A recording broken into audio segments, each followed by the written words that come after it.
Okay, here's just going to be a brief video on finding the period of sine, cosine, and the other functions.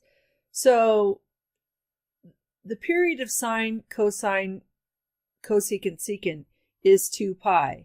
So when you have a period change, so if you have sine, say, theta divided by 2, how you find what the actual period is, even though I say, hey, that's going to be half as wavy, you take the original period and divide it by the absolute value of the b.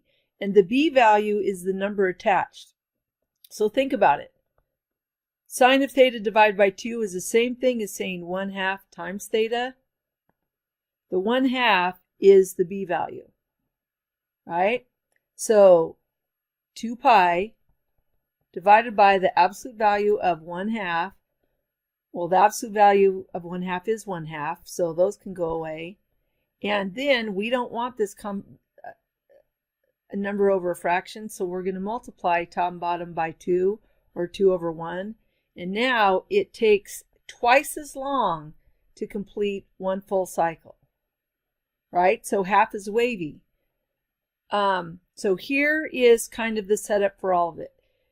This is what we're going to be practicing this week. So give you an example. If we have y is equal to 3 sine 3 theta minus pi halves plus 1.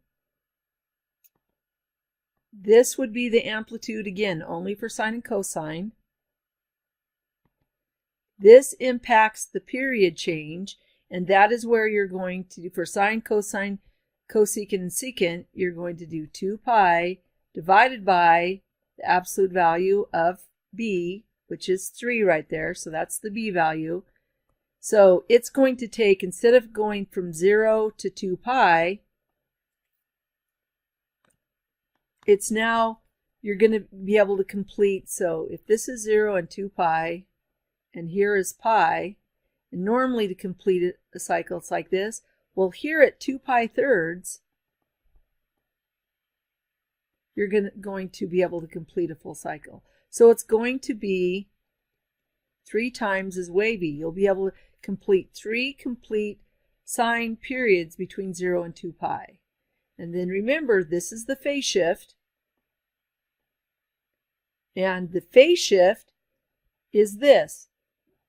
The opposite of the c value divided by the b value. So in this case, the opposite of negative is positive, so we're going to do phase shift. Is the opposite of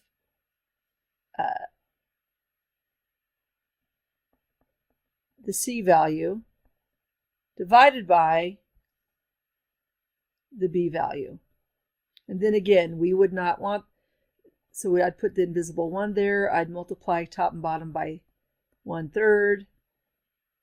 A negative, the opposite of a negative is a positive. So that phase shift in this case is going to be pi over 6. So it just shifts a little bit, or 30 degrees.